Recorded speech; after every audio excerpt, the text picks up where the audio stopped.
오늘 우리는 요한복음 12장 12절부터 19절 말씀을 본문으로 읽었고요. 설교의 제목은 세상을 이해하는 길입니다. 세상을 이해하는 길이라는 제목으로 하나님 말씀을 나누려고 합니다. 오늘은 교회가 보통 종려주일이라고 말하는 날입니다. 종려주일이기도 하고 순환주일이기도 해요. 종려주일은 동시에 순환주일입니다. 왜냐하면 옆에 현수막 있는 것처럼 고난주간이 내일부터 시작되고 다음 주일이 부활주일이죠. 예수님께서 십자가에 못 박혀 돌아가신 날이 금요일입니다. 유월절 그날에 십자가에 못 박혀 돌아가셨어요. 그래서 이번 주간이 우리가 예수님의 죽으심을 늘 생각해야 되겠지만 좀 더 깊이 묵상하는 고난주간이고, 고난주간이 시작하는 그날을 종려주일로 지킵니다. 왜 교회가 고난주간이 시작하는 그날을 종려주일로 지키게 됐냐? 그 근거가 오늘 읽은 본문 요한복음에 있습니다. 오늘 본문 12절 보면 그 이튿날이라고 그랬죠. 그 이튿날이라고 되어 있어요. 도대체 뭐 이튿날인지 잘 모르시면 12장 1절을 보시면 됩니다. 요한복음 12장 1절 보면 유월절 엿새 전에 그렇게 되어 있어요. 유월절이 금요일이기 때문에 금요일의 엿새 전입니다. 엿새 전에 일어난 일, 그러니까 토요일 날 일이 있었어요. 12장 1절부터 있었던 일은 토요일의 일입니다.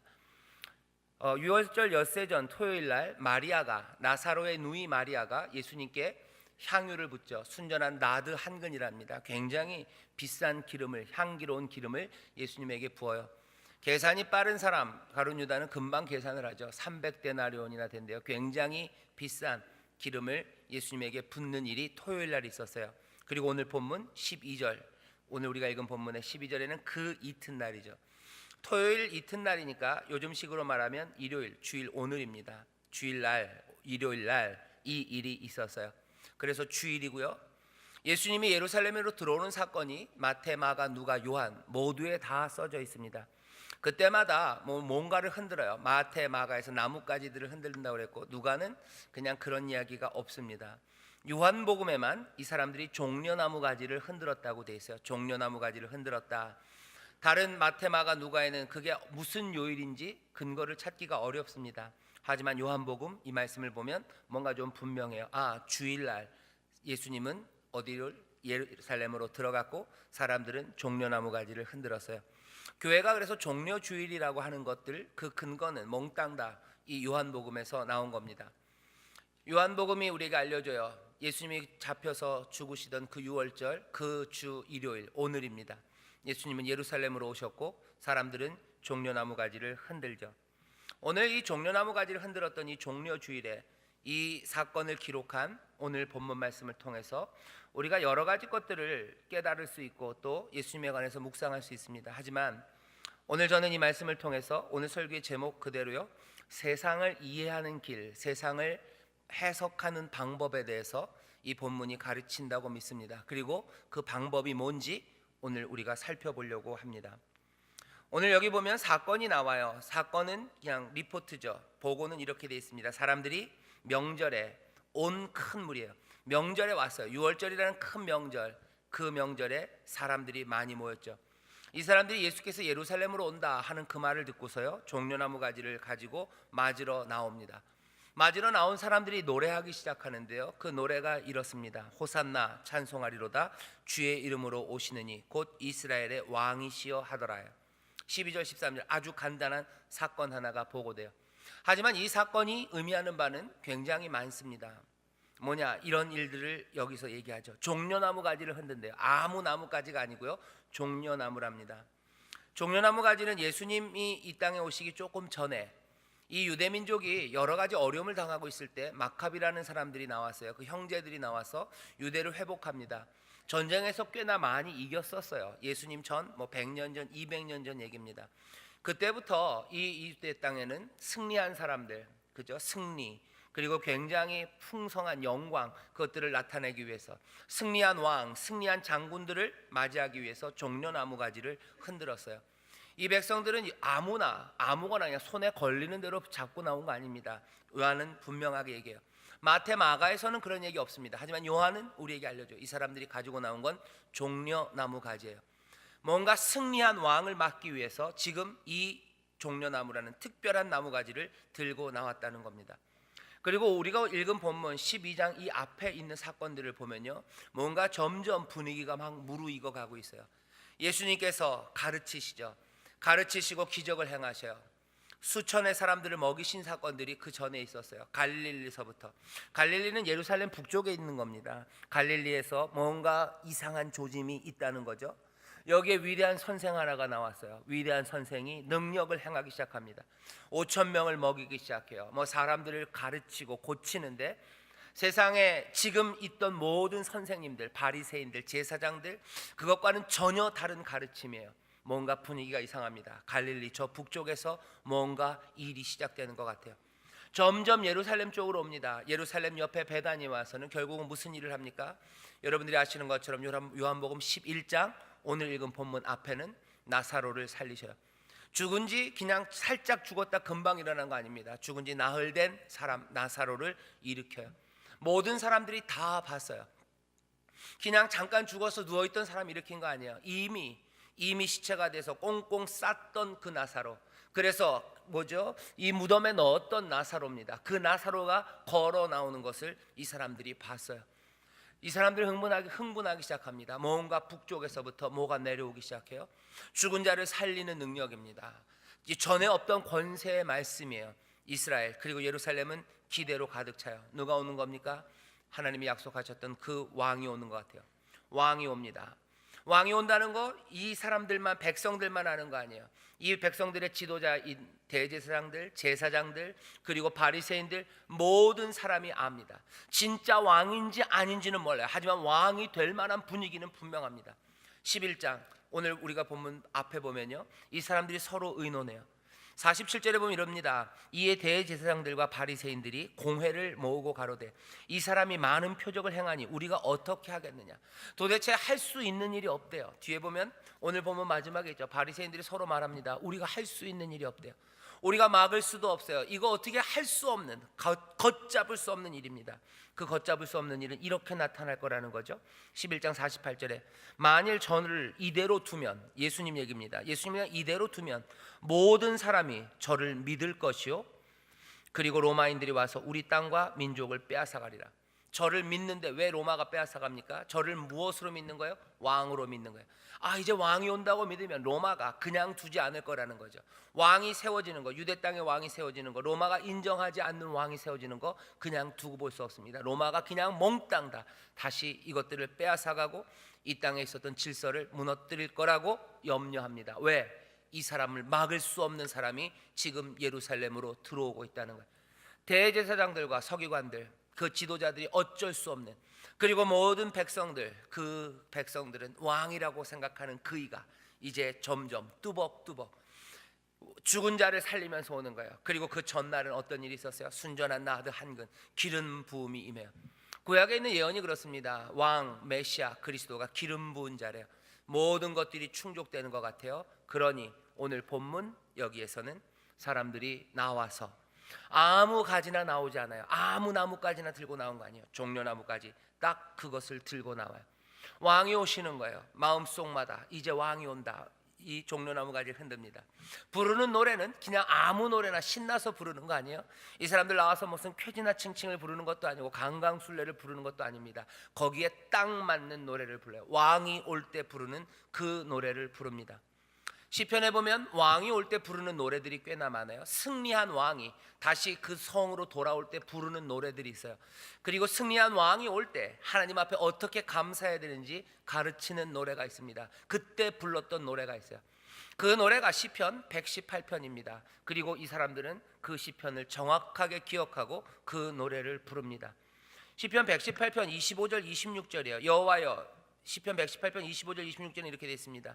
왕이 구원했지만 이 승리는 여호와가 가져다 주신 걸 알아요. 그래서 이스라엘은 이렇게 노래합니다. 여호와여 구하옵나니 이제 구원하소서. 여호와여 우리가 구하옵나니 이제 형통케 하소서. 구원하소서 하는 이야기가 호산나예요. 호산나 호산나 구원하소서. 그 다음에 얘기합니다. 여호와의 이름으로 오는 자 복이 있으며. 오늘 본문이 그래요. 이 큰 무리가 예수께서 예루살렘으로 오신다음을 듣고 종려나무 가지를 가지고, 바로 그 종려나무 가지를 가지고 맞으러 나가서 외칩니다. 호산나, 구원하십니다. 찬송하리로다. 주의 이름으로 오시느니. 그 다음에 또 뭐라 그래요? 곧 이스라엘의 왕이시여 하더라. 이스라엘의 왕이시여 오시옵소서요. 이제 온다는 거죠. 백성들은 압니다. 이 군중들의 이해는 뭐예요? 사람들은 어떻게 해석해요? 예수님의 오심, 예수님을 어떻게 해석하고 있어요? 이제 왕이 오는 거예요. 이제 왕이 오셔서 이 로마를 이길 겁니다. 왕이 오셔서 죽은 자를 살리시는 그 능력으로 굉장한 일을 해낼 거예요. 이런 사람들의 기대와 해석은 여기에만 있었던 건 아닙니다. 요한복음, 아니 공관복음에도 많고요. 요한복음에도 그런 이야기들이 있어요.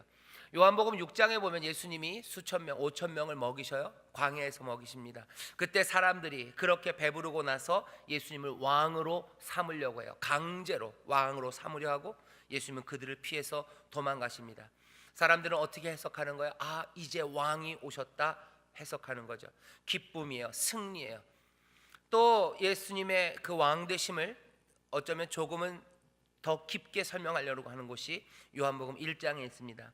나다나엘이 예수님의 제자가 되는 그때요. 이스라엘의 왕에 관해 얘기합니다. 나다나엘이 그때 예수님이 얘기하셔요. 아니 너 나다나엘 그거보다 더 큰 것들을 볼 거래요. 왕? 아니 그거보다는 좀 더 큰 것이죠.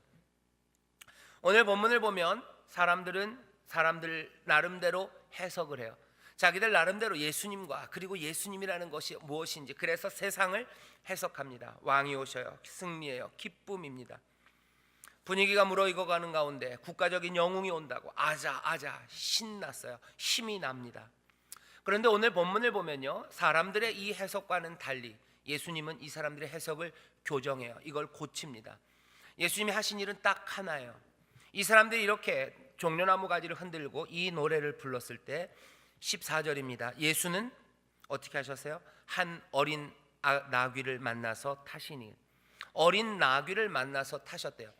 앞에 있는 마태, 마가, 누가랑은 좀 다릅니다. 앞에 있는 공관복음에서는 어떻게 됐어요? 예수님이 나귀를 타고 가는 게 먼저 있었어요. 그죠? 나귀를 구해오는 무슨 전설 같은 이야기, 약간 스파이 접선하는 것처럼 나귀를 구해오고 그 나귀를 타고 가시는 사람 예수님을 향해서 사람들이 소리쳤다고 돼 있죠. 요한복음은 좀 다릅니다. 사람들이 먼저 소리쳐요. 그리고 예수님이 나귀를 타십니다. 여기에 대해서 여러분들이 무슨 성경이 왜 이렇게 다를까 그거 고민할 건 아니에요. 오늘은 요한복음 여기에 집중하시면 됩니다. 사람들은 흥분하고 있어요. 하지만 예수님은 아주 의도적으로 지금 뭐 하는 거예요? 어린 나귀를 만나서 나귀를 타셨어요. 사람들은 그게 뭔지 모릅니다. 하지만 오늘 본문은 요한은 우리에게 설명해 주는 거예요. 요한도 이게 뭔지 몰랐어요. 그냥 여기 보면 돼 있죠. 16절에 보면 제자들은 처음에 이 일을 깨닫지 못하였대요. 제자들만 아니 요한 나도 몰랐다는 거예요. 사람들이 흥분해서 왕이 오는 것들을 즐거워했는데 예수님은 나귀를 타셨어요. 그게 그때는 뭔지 몰랐대요. 그냥 하나의 사건이었고 사람들이 생각하는 것처럼 생각했고 우리도 여러 가지 딴 것들로 생각했대요. 하지만 오늘 본문 얘기하는 거 뭡니까? 하지만 이제는 안 돼요. 이제는 그게 무슨 의미인지 깨닫는데요. 이제는 그게 뭔지 이해한대요. 전에는 우리가 세상을 마음대로 생각했고 이렇게 저렇게 이해하는 방식이 많았지만 이제는 정확하게 깨달을 수 있는 방법이 우리에게 임해서 이제 제자들은 그리고 예수의 사람들은 이 사건을, 이 세상을, 그리고 이 예수를 정확하게 이해하기 시작했다는 거죠. 그게 16절 말씀이 우리에게 주는 말씀입니다. 제자들은 처음에 이 일을 깨닫지 못하였다가 예수께서 영광을 얻으신 후에야 이것이 예수께 대하여 기록된 것인가 사람들이 예수께 이같이 한 것인 줄 생각났더라 이렇게 돼 있어요. 예수님이 이 사람들의 생각을 고치기 위해서 나귀를 타시죠. 그 나귀를 타신 게 뭔지 16절에서 깨달았다고 하면서 이렇게 코멘트를 붙입니다. 15절이에요. 이 사건이 뭔지 이제는 알았대요. 15절을 봐라. 15절 앞입니다. 이는 기록된 바 시온 땅아 두려워 말라. 보라 너희 왕이 나귀 새끼를 타고 오신과 함과 같더라. 바로 요 의미라는 겁니다. 요 의미가 뭔지 여러분들 조금 헷갈리실 거예요. 이게 무슨 말일까? 이게 무슨 말인지 여러분 설명이 필요합니다. 이렇게 알려주는 거예요. 시온의 딸들아 두려워 말아라. 보라 너희 왕이 나귀 새끼를 타고 오신다. 왕이 오는 건 맞습니다. 스가랴 9장 9절에 보면 이렇게 돼 있어요. 시온의 딸들아 크게 기뻐할지어다. 예루살렘의 딸아 즐거이 부를지어다. 보라 네 왕이 네게 임하나니 그는 공의로우며 구원을 베풀며 겸손하여서 나귀를 타나니 나귀의 작은 것 곧 나귀 새끼니라 이렇게 돼 있어요. 여기 보면 뭡니까? 왕이 오는 건 맞아요. 하지만 너에게 오는 왕은 겸손한 왕이라는 거죠. 말을 타고 오는 왕, 뭔가 승리, 전쟁을 일으킬 왕은 아니에요. 짓밟아버릴 왕은 아니에요. 너에게 오는 왕은 겸손한 왕이 온다는 겁니다. 하지만 요것만도 아닙니다. 스가랴 9장 9절을 그대로 인용하지 않았어요. 스가랴 9장 9절에 보면 이렇게 돼 있다 그랬죠. 시온의 딸들아 크게 기뻐할지어다 그랬는데, 오늘 본문 보시면 뭐라고 돼 있습니까? 뭐라고 해석합니까? 시온의 딸아 기뻐할지어다가 아니라 뭐로 바뀌었어요? 두려워 말라라고 바꿔놨어요. 이 사람들이 이제는 안다는 거야. 이 말씀을 시온의 딸들아 두려워 말라라고 지금 그 사건이 얘기한다는 걸, 이제 시간이 지나서 어떤 시간, 예수가 영광 받으신 후에 우리는 이제 깨달아 안답니다. 도대체 어떻게 깨달은 겁니까? 이렇게 깨달았대요. 시온에 따라 두려워 말라래요. 두려워 말라, 이 얘기는 특별한 말입니다. 제일 많이 나오는 건 이사야서예요. 이사야서에서 제일 많이 나오는 두려워 말라는 말은요, 그냥 괜히 나오는 말이 아니에요. 그냥 두려운 사건이 있을 때, 두려운 일이 있었을 때 두려워 말라는 게 아니라 하나님께서 이제 새롭게 약속을 성취하기 시작할 때, 그때 나오는 아주 특별한 말입니다. 두려워 말라 얘기하시는 거예요. 하나님이 뭔가를 다스리시기 시작할 때 탁 앞에 던지는 말입니다. 두려워 말라요. 하나님께서 이 사람들을, 백성들을 용서하시고 이 포로에서 다시 돌아오게 하는 약속을 주실 때 하시는 말, 두려워 말아라는 거예요. 내가 이제 새 일을 행한다. 두려워 말아라. 너희에게 자유와 기쁨을 준다. 너희들 두려워 말아라. 새 역사가 시작된다. 두려워 말아라. 이사야서에서 계속해서 나오는 바로 그 두려워 말라는 말, 그 말을 여기 지금 일부러 바꿔서 쓰고 있어요. 두려워 말라, 시온의 딸들아 두려워 말라. 이제 새 일이 시작되고 하나님의 놀라운 역사가 시작되는 거지, 왕이 오는 것 그것만은 아니에요. 나다나엘에게 얘기하셨던 것처럼 이제 그거보다 더 큰 일이에요. 하나님의 역사가 시작되는 거지, 그냥 왕이 오는 거 아닙니다. 그냥 너희들을 정치적으로 해방시켜줄 그 사람이 오는 거 아니다. 능력 있는 사람이 오는 것 아니라, 그냥 국민적인 영웅 하나가 태어난 게 아니라 여기 하나님의 놀라운 일이 시작된다고. 시온의 딸들아 두려워 말라, 이 이야기로 이 사건을 해석하기 시작하는 겁니다. 이 두려워 말라는 말은요, 하나님의 일이 시작되는 것일 뿐만 아니라 시온의 딸들아 두려워 말라라는 이야기는 스가랴 9장이 아니라 스바냐 3장에 다시 또 나와요. 스바냐 3장 16절 17절 보면 거기 그렇게 되어 있습니다. 기뻐해라, 예루살렘아 기뻐해라, 시온의 딸들아 기뻐해라 얘기를 해요. 그러면서 뭐라고 합니까? 이스라엘의 왕, 그 왕이 너에게 오시는데, 이 왕은 다른 왕이 아니래요. 너희 가운데 계신 하나님이라고 얘기합니다. 왕은 이기는 하나님이 아니라 너희와 함께 하시는 하나님이래요. 스바냐 3장 15절 16절에 보면 이렇게 되어 있습니다. 여호와가 너희 형벌을 제하였고 너의 원수를 쫓아내었으며 이스라엘 왕, 맞아요, 이스라엘 왕 여호와는 너희 중에 있으니 네가 다시는 화를 당할까 두려워하지 아니할 것이라. 그날에 사람이 예루살렘에 이르기를 두려워하지 말라. 시온아 네 손을 늘어뜨리지 말라. 왜요? 너희 하나님 여호와가 너희 가운데 계시니. 그래요. 너희 가운데 계셔서 그냥 가만히요? 아니요. 3장 17절은 이렇게 됩니다. 너희 가운데 계시니 그는 구원을 베푸실 전능자시라. 그가 너로 인하여 기쁨을 이기지 못하여 하시며 너를 잠잠히 사랑하시며 너로 인하여 즐거이 부르며 기뻐하시리라 하리라. 아멘, 아멘. 왕은 왕인데 다른 왕이에요. 이스라엘의 왕은 맞다요. 하지만 너희들 두려워 말아라, 새 일을 행하신다. 두려워 말아라. 왜? 너희에게 임하시는 왕은 그냥 싸움을 이기는 왕이 아니라 너희와 함께 하시고 너희 가운데 거하시는 왕이다. 지금 얘기하시는 거예요. 이걸 몰랐대요. 그때는 깨닫지 못했어요. 오늘 중요한 건 뭐냐면 이걸 언제 깨달았냐는 거예요. 이거 언제 깨달았습니까? 16절에 나와요. 이 일을 깨달은 것은 영광을 얻으신 후에야. 예수께서 영광을 얻으신 후에 자기들이 그게 생각났대요. 영광을 얻으신 후에, 생각났다는 건 뭡니까? 기억났다는 거예요. 예수의 영광 받으신 후에 그 영광 받으심이 기억나고 났더니 깨닫기 시작했답니다. 이 얘기는 이런 얘기죠. 예수의 영광 받으심은 예수님의 죽으심, 그리고 부활하심, 그리고 승천하심을 몽땅 다 포함하는 거예요.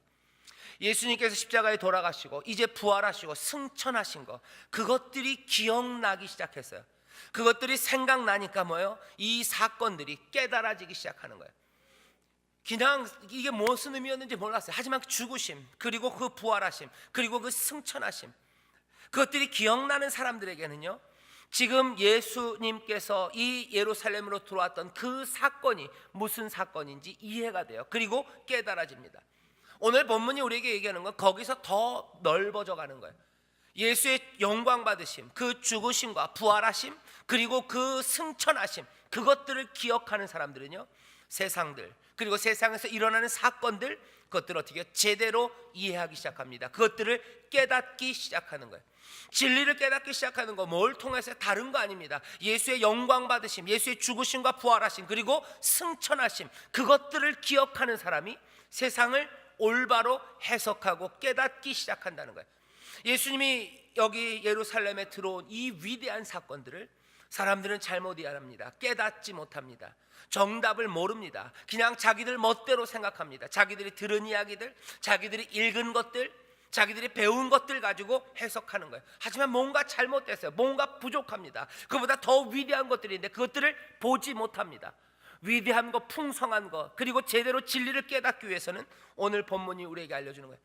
예수의 영광 받으심, 그것들을 기억하는 사람들, 그것들 기억하는 사람들만이 제대로 깨달을 수 있다고 오늘 우리에게 알려주시는 줄 믿습니다. 그때 가능한 거예요. 이 해석은, 제대로 된 해석은 기억과 함께 옵니다. 영광 받으심을 기억함으로 오는 거예요. 죽으심과 부활하심, 승천하심을 기억할 때 이것들이 제대로 해석되기 시작합니다. 여러분들 이 이야기가 무슨 얘기인지 좀 어려우실 겁니다. 제가 지금부터는 그 설명을 할 거예요. 오늘 종려주일에 어쩌면 우리에게 주시는 말씀은 그겁니다. 세상은 예수님을 잘못 이해해요. 세상은 사건들을 잘못 해석합니다. 그것들의 풍성한 의미와 풍성한 생명을 보지 못해요. 하지만 오늘 본문이 알려주는 건, 종려주일에 우리에게 알려주시는 건 예수의 영광 받으심, 그것들을 기억하는 사람들, 그 사람들이 세상을 제대로 이해하고 깨달을 수 있다는 거죠. 자, 이렇게 되는 겁니다.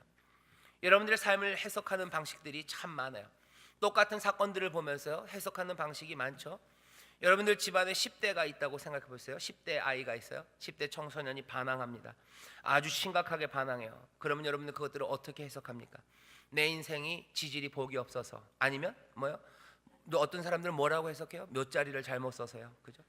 어떤 사람들은 뭐 온갖 방식으로, 아니면 그냥 아무 해석 안 합니다. 그냥 그런 거지요. 어떤 사람들은 그렇게 해석해. 그래도 집에 안에서 집 나가지 않고 가출하지 않고 그래도 집 안에 있으니 다행이다, 뭐 그렇게 생각하는 사람도 있어요.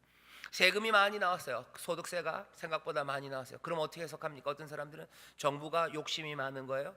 그리고 남들은 다 안 내는데 왜 나만 내는지 모르겠어요. 그렇게 해석하는 사람이 있어요. 부자들은 다 숨기고 유리지갑인 근로자들만 돈 많이 내네, 그렇게 해석하는 사람이 있고, 또 어떤 사람들은 감사할 수 있는 사람도 있죠. 근로소득세 많이 낸 거 보니 그래도 나에게는 수입이 있고 직장이 있는 거예요. 그래서 감사하는 사람이 있어요. 싱크대에 설거지가 가득 쌓여 있어요. 그럼 어떻게 해석합니까? 이것들이 나만 고생시켜라고 해석하는 사람이 있어요. 또 어떤 사람은 아이고 돈이 있었으면 누구죠? 도움이라도 불러 살 텐데, 그렇게 해석하는 사람도 있고, 많은 설거지를 보면서 아이고 우리 식구들 참 밥도 많이 먹고 행복하네, 그렇게 해석하는 사람도 있어요. 뭐가 제대로 된 해석일까요? 여러 가지 방식으로 해석합니다. 심지어는 아무 해석도 없이 살아가는 게 지금이에요. 요즘 사람들이 세상을 설명하는 건 이렇습니다. 사람들은 해석을 안 하려고 하든지 아니면 그냥 제 멋대로 해석하는 거예요. 내 전통에 따라서, 내가 배운 거에 따라, 내 환경 아니면 내 기호에 따라서 세상을 해석합니다. 그렇게들 살려고 애를 써요. 하지만 오늘 말씀이 우리에게 알려주는 거예요. 깨닫는 거, 정말로 참되게 세상을 이해하고 그 의미를 발견할 수 있어요. 하지만 그건 아무렇게나가 아닙니다. 오늘 본문이 알려준 것, 예수의 영광을 기억하는 것, 예수가 영광 받으심을 기억하는 것, 다시 말하면 예수의 죽으심과 그리고 부활하심, 그리고 그 승천하심, 그것들을 기억하는 사람이 세상을 올바로 해석한대요. 이게 무슨 얘기입니까? 또 한 번 예를 들어볼까요? 여러분들, 우리 가운데 여러 가지 일들이 벌어집니다. 그 사건들을 보면서 사람들이 해석하는 것 보면 굉장히 재밌습니다. 요즘 많이 일어나는 일들이 뭐죠? 무슨 미투 이런 얘기 일어나요. 미투 이야기를 들을 때마다 어떤 사람들은요, 무슨 렌즈로 그것들을 해석해요? 그냥 바로 돈으로 해석하는 사람이 있어요. 아이고 저런, 저거 무마하려면 돈 많이 들겠네. 아니면 저거 해가지고 제가 돈 벌려고 그러는 건가? 돈으로 그냥 바로 바꿔서 해석합니다. 어떤 사람들은 몽땅 다 정치적으로 해석해요. 아이고 이 일들을 통해서 누가 그랬죠? 진보 쪽을 무너뜨리려고, 아니 보수를 무너뜨리려다가, 그렇게 해석을 하는 사람들도 있어요. 여러 가지 사건들이 생길 때마다 그렇게 해석합니다. 인생에 고난이 올 때 고난을 해석하는 거예요. 내 삶에 어려움이 닥칩니다. 내가 선한 일을 하려고 애를 써봐요. 좋은 게 뭔지 따라갑니다. 그러다가 넘어질 때만 해요. 그러면 어떻게 해석합니까? 세상은 그런 거다라고 해석하는 거예요. 아니면 해봐야 이건 가망 없다고 생각합니다. 세상은 여전히 연줄이 있어야지 되는 거라고 생각하고, 못난 사람은 못난 대로 살고 잘난 사람은 잘난 대로 살아야 된다고 세상을 해석하는 거예요. 세상을 해석하는 방식이 여러 개입니다. 정말 많습니다. 하지만 오늘 본문이 우리에게 알려주는 거예요. 세상을 이해하는 길, 그리고 세상을 해석하는 정말로 제대로 된 방법은 예수 그리스도의 죽으심과 부활하심, 그리고 그 승천하심, 그것들을 기억하는 사람들, 그 안에서. 이 기억은 그냥 오는 거 아닙니다. 요한복음 14장 26절에 가면 이렇게 돼요. 예수 그리스도께서 말씀하십니다. 성령이 너희에게 임하시면, 성령이 너에게 오시면, 그 진리의 영이 너에게 오시면 너희로 어떻게 해요? 기억나게 하신대요. 뭘? 내가 한 말을. 예수의 죽으심과 부활하신, 그리고 그 승천하신 그 영광 받으심을 뭐요? 기억나게 하는 게 성령이 하시는 일. 성령이 우리에게 계속해서 예수를 기억하게 합니다. 예수의 무엇? 죽으심과 부활하심, 그리고 승천하시며 예수의 그 영광 받으심, 그것들을 잊지 않게 만들어 계속해서 그것들을 기억하게 만드는 게 성령이 하셔요. 그리고서 어떻게 그 진리의 영은 우리로 세상을 해석하게 합니다. 고난이 우리에게 닥쳐요. 그리고 가난이 우리에게 닥칩니다. 빌립보서 보면 바울이 이렇게 얘기해요. 4장 12절입니다. 내가 비천에 처할 줄도 알고 풍부에 처할 줄도 안돼요. 모든 일에 배부르며 배고픔, 또 풍부와 궁핍, 일체의 비결을 배웠답니다. 이런 비결을 배우는 방식은 여러 가지 방식이 있습니다. 여러분들 잘 아는 것처럼 불교도 이런 비결을 배워요. 이런 비결을 어떻게 배웁니까? 인생 무상이라는 도죠. 인생 무상이라는 길로 이 비결을 배웁니다. 세상을 해석하는 방식이에요. 인생 무상이라고 세상을 해석해요. 가난, 인생 무상이에요. 가난한 것도 어차피 상 아니에요. 이거 다 허상이에요. 이 부요함, 이것도 다 허상이에요. 거기에 마음 묶일 거 없어요. 훌훌 털어버리면 돼요. 부요함에도 털어버리고, 그리고 가난함에도 털어버리고, 그렇게 바람처럼 가는 거예요. 인생 무상이에요. 그것으로 세상을 해석하라고 가르쳐요. 불교만 그런 것도 아니죠. 서양 철학에도 그런 거 많아요. 뭐 스토아 학파의 아파테이아 이런 얘기합니다. 아파테이아예요. 파토스예요. 파토스는 감정 이런 겁니다. 정념, 고통 그런 거예요. 그런 감정 같은 거에서 아파테이아, 떨어지라는 거죠. 감정 아파하지 말아라. 아파할 이유가 없다. 아파하지 않아야 세상을 더 풍성하게 살 수 있다고 가르쳐요. 세상에 있는 모든 가르침들이 세상을 이해하는 길들을 우리에게 보입니다. 하지만 성경이, 그리고 이 말씀의 진리가 우리에게 가르치는 방법은 특별해요. 예수 그리스도의 영광, 그 죽으심과 부활하심, 그리고 그 승천하신 그것들을 기억하는 거예요. 그것들을 성령의 도우심으로 우리로 계속해서 기억하게 하는 사람들, 그 사람들이 세상을 해석합니다. 어떻게 해석해요? 가난, 그리고 풍부, 어려움들이에요. 이 어려움들에 대해서 어떻게 해석합니까? 로마서에 보면 이렇게 돼 있어요. 우리가 환난 중에도 즐거워합니다. 왜요? 환난을 우리는 즐거워해요. 그냥 무상이라고 생각하지 않아요. 달리 해석합니다. 환난을 즐거워해요. 왜? 이는 환난이 인내를 만들어내고, 인내는 연단은 소망을 이루는 줄을 우리가 알매요. 우리는 어떻게 이런 생각에 다다릅니까? 환난을 보면서 어떻게 이렇게 생각합니까? 환난, 어려움이 닥칠 때 어떻게 이 생각으로 갑니까? 이게 왜 소망이 됩니까? 환난이 소망이 되는 건 뭐예요? 예수를 기억하는 사람들이에요. 예수의 죽으심과, 그리고 예수의 부활하심과 그 승천하심, 그래서 우리와 함께 하심, 이것들을 기억하는 사람들, 이 사람들에게는 이 환난이 소망이 돼요. 소망이 우리를 부끄럽게 하지 않으냐면 로마서 계속 읽으면 이렇게 됩니다. 5장 5절부터 보면 우리에게 주신 성령으로 말미암아 하나님의 사랑이 우리 마음에 부음받음이니, 하나님의 사랑이 우리에게 부음받았어요. 연약할 때 기약대로 그리스도께서 경건치 않은 자를 위하여 죽으셨도다, 이렇게 돼 있어요. 예수의 죽으심이에요. 그것들을 기억합니다. 그리고 예수의 죽으심으로 끝났어요? 아니요, 부활하심을 기억합니다. 부활하시고 승천하셔서 이제 영원히 우리와 함께 계심을 우리는 기억해요. 그러니 환난, 이것이 우리에게 인내를, 연단을, 그래서 우리에게 소망을 이룰 것들을 기억하게 합니다. 그냥 아파테이아 아니에요. 그냥 아이고 인생 무상이라 그냥 떠나가는 거 아니에요. 환난이야, 환난은 환난인가 보다, 무상, 그렇게 해석하지 않아요. 그렇게 의미를 받아들이지 않습니다. 어려움, 그것들 얼마든지 고난, 그 앞으로 뛰어들어가기 시작해요. 불교에서는 그렇게 가르칠 수 없어요. 왜 고난에 뛰어들어갑니까? 뛰어들어가야 되는 건 아무것도 없어요. 인생은 무상이기 때문에 그래요. 가슴 아픈 거에서 멀어져야 돼요. 아파하면 안 돼요. 아파테야, 그것들의 정념에 휩싸이기 시작하면 안 돼요. 아니요, 우리는 정념에 휩싸일 수 있어요. 아파하는 데 가서 울 수 있어요. 그렇게 가르칩니다. 같이 웃고 즐거워합니다. 그것들 다 끌어안습니다. 왜 그래요? 예수 그리스도의 죽으심과 부활하심, 그리고 그 승천하셔서 함께 하심을 기억하는 사람들, 그 사람들은 세상을 달리 해석하는 거예요. 고난, 그거 달리 해석합니다. 선을 행하다 보면 낙심할 일 많아요. 갈라디아서 6장 9절에 보면 이렇게 돼 있어요. 우리가 선을 행하되 낙심하지 말지니. 선을 행하다 보면은 어려운 일들 많이 닥칩니다. 선을 행하다 보면 그게 쉽지 않습니다. 그것들 어떻게 해석해야 됩니까? 내 능력이 그냥 부족한 거예요? 그렇다면 포기해야 되는 거죠. 선을 행하려 하다 잘 안 됩니다. 내 능력이 부족한 거예요. 세상에 돈으로 보는 거예요. 이건 돈도 안 되고 나에겐 돈도 없습니다. 이건 나에게 유익이 안 됩니다. 그럼 왜 선을 행하다가 낙심하지 말라고 그럽니까? 선을 해당하다가 잘 안 되면 낙심하고 떠나가라고 그러는 게 맞죠.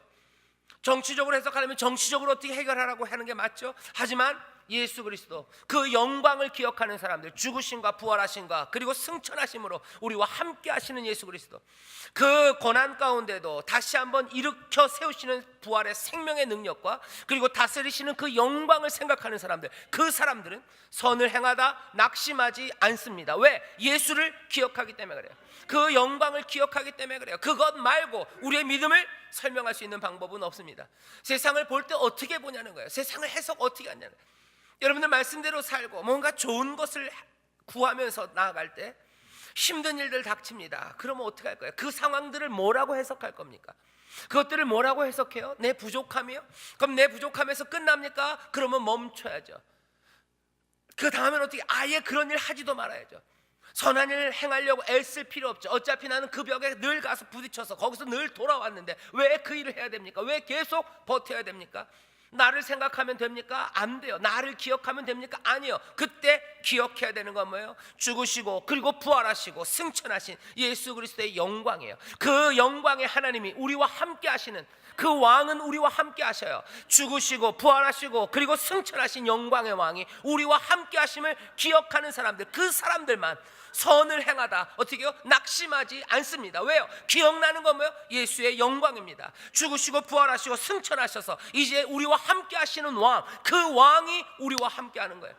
사람들은 그렇게 얘기해요. 예수님이 그렇게밖에 이해하면 그냥 이 사람들처럼 이해하면 안 됩니까? 몽땅 다 승리를 가져다 주신, 이렇게 가지고는 안 돼요. 왜 안 되는지 아십니까? 세상에 어려운 일이 많기 때문에 그래요. 여전히 적들이 많기 때문에 그래요.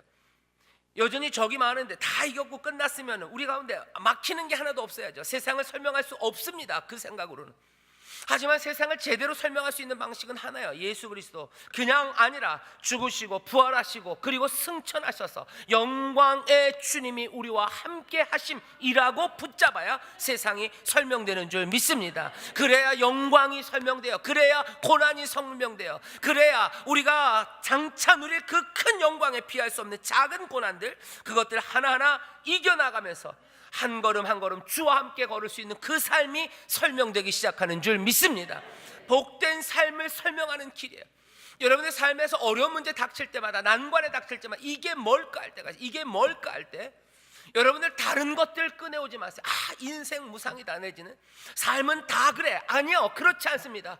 우리가 삶을 해석하는 방식이에요. 삶의 의미를 찾는 방식이에요. 그 방식은 여러분들 외우세요. 그리고 기억하세요. 성령이 우리를 기억나게 하실 겁니다. 이 말씀을 깨닫게 하실 겁니다. 그리고 우리의 마음에 새기실 거예요. 그때마다 기억하세요. 예수 그리스도의 죽으심과 부활하심 그리고 승천하심으로 그 영광의 주님이 우리와 이제 함께 하시며, 그 왕이 우리와 함께 하셔요. 그 눈으로, 그 길로 세상을 확인하고 이해하고 그것들을 깨달아 가셔야 돼요. 내 삶을 그렇게 깨달아갑니다. 말씀대로 살다가 어려움에 닥쳐요. 실망하는 일 생겨요. 믿음의 동료들에게 실망할 때 많습니다. 우리는 같은 뜻을 가진 줄 알았어요. 그런데 아닌 것 같아. 마음이 무너져요. 그러면 이 사건을 어떻게 해석합니까? 이 눈물 나고 가슴 무너지는 걸 어떻게 해석해요? 사람은 다 그런가 보다. 그러고 나면 아무것도 할 수 없어요. 이 의미는 어떻게 충만하게 해석됩니까? 이렇게 되는 거죠. 예수 그리스도의 죽으심이요, 예수 그리스도의 부활하시며 그리고 예수 그리스도의 영광 받으신 그 영광이 우리와 함께하는 그 용서하시며 끝끝내 이루시는 거예요. 죽을 만큼 힘들어요. 누군가는 죽을 만큼, 아니 어쩌면 피 흘림이 없은 즉 죄사함이 없다고 하시고 한 걸음 한 걸음 겸손하게 낮아졌던 그 길이에요. 여전히 막다른 골목인 것 같아요. 하지만 낮아져서 죽을 때까지 겸손하게 하나님의 뜻을 걸었던 그 길들을 다시 한번 기억하는 거예요.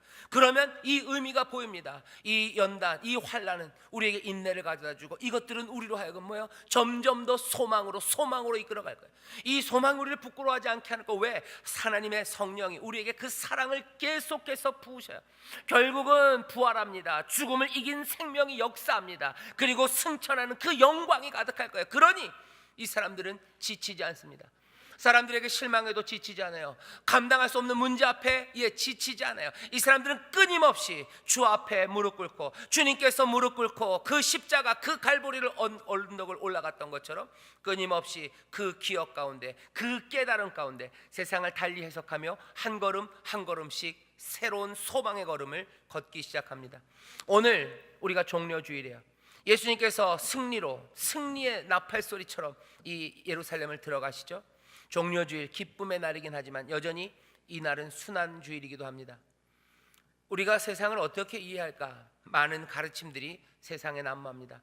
하지만 여전히 세상을 이해할 수 있는 길, 그 길, 예수님 말고 다른 길을 우리에게 주신 적이 없어요. 길이요 진리요 생명이 되신다고 하셨어요. 주님만으로 모든 것들이 설명되어야 하고 그것만이 그리고 복되고 의미 있는 삶입니다. 삶이 의미 없다는 사람들 많아요. 삶이 허무하대요. 의미가 없어요. 왠지 아십니까? 세상을 설명할 수 있는 길이 없기 때문에 그래요. 세상을 이해할 수 있는 길이 없습니다. 세상을 살아갈 수 있는 길이 없어요. 왜? 그것 말고 세상을 어떻게 살아갑니까? 마음대로 됩니까? 마음대로 안 돼요. 가슴 아픈 일만 일어나는데 어떻게 삽니까? 그걸 왜 삽니까?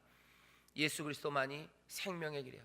우리를 계속해서 의미 있게 살게 하는 것은 이것밖에 없어요. 죽으심과 부활하심 그리고 그 승천하신 그 영광이 우리와 지금 함께 하시는 왕으로 여기 계시는 거예요. 성령이 우리를 깨닫게 하십니다. 이거 붙잡을 때 우리는 살 수 있어요. 생명은 여기밖에 없습니다. 이 복된 생명의 길, 이 길을 붙잡으셔서 세상의 모든 허무들, 무의미함들 그것들 다 깨뜨리시고 한 걸음 한 걸음 복되고 충만한 삶을 살아가시기를 주의 이름으로 축원합니다. 하나님의 백성들, 예수의 제자들은 이 진리를 붙잡은 사람들인 줄 믿습니다. 기도하겠습니다. 하나님 아버지 감사합니다. 세상을 이해하는 여러 가지 방식들이 있습니다. 하지만 주여, 여기 우리에게 말씀으로 깨닫게 하시오니 예수 그리스도의 영광을 기억하며 영광 받으신 그 길을 기억하며 십자가의 죽으심과 부활하심 그리고 승천하신 그 영광을 날마다 기억하며 한 걸음 한 걸음 아버지 세상을 정말로 주의 지혜 가운데 해석하며 아버지 하나님 그 길을 복되게 걸어가는 하나님의 자녀들 예수 그리스도의 귀한 제자들이 되게 하여 주시옵소서. 감사드리며 예수님 이름으로 기도하옵나이다. 아멘.